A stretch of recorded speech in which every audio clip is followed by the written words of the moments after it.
Hi, good morning. నేను మీ భరత్. మనం start చేసాం కదా బనానా ఫాము. ప్రెజెంట్ వచ్చేసి ఒక టుమారోకి 2 వీక్స్ కంప్లీట్ అవుతుంది. అంటే ఇప్పటికి 13 డేస్ అనమాట.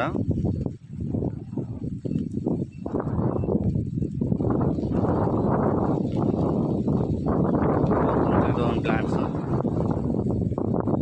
ఎక్సలెంట్ ఉన్నాయి. ఇంకా మందు పోయాలి ఇప్పుడు వీటికి. సుడిలో మందు వస్తే ఎక్సలెంట్గా ఉంటుంది ప్లాంట్కి, న్యూట్రిషన్ అనమాట.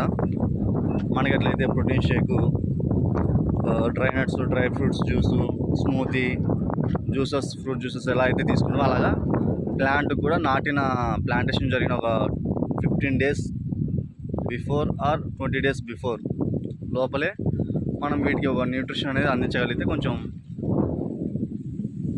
హెల్తీగా, కొంచెం ఫాస్ట్గా అండ్ ఎలాంటి డిసీజెస్ రాకుండా కొంచెం స్టేబుల్గా నిలబడుతుంది అన్నమాట ప్లాంట్.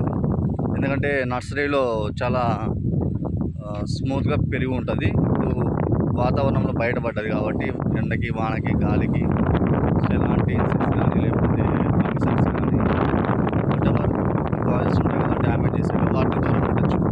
వాటిని ఎదుర్కొనే కెపాసిటీ కూడా మనం ఇవ్వచ్చు. న్యూట్రిషన్, ప్లాంట్ న్యూట్రిషన్ మనం ఇస్తున్నాం అన్నమాట. ప్లాంట్కి కావాల్సిన న్యూట్రిషన్స్ ఎన్పీకే అండ్ మా దాంట్లో అగ్రీన్ 500 స్ప్రే చేస్తాను. అదే సుడిలో పోస్తాను, లేదా స్ప్రేన ఛార్జింగ్ పంప్తో కూడా స్ప్రే చేస్తే బెటరే.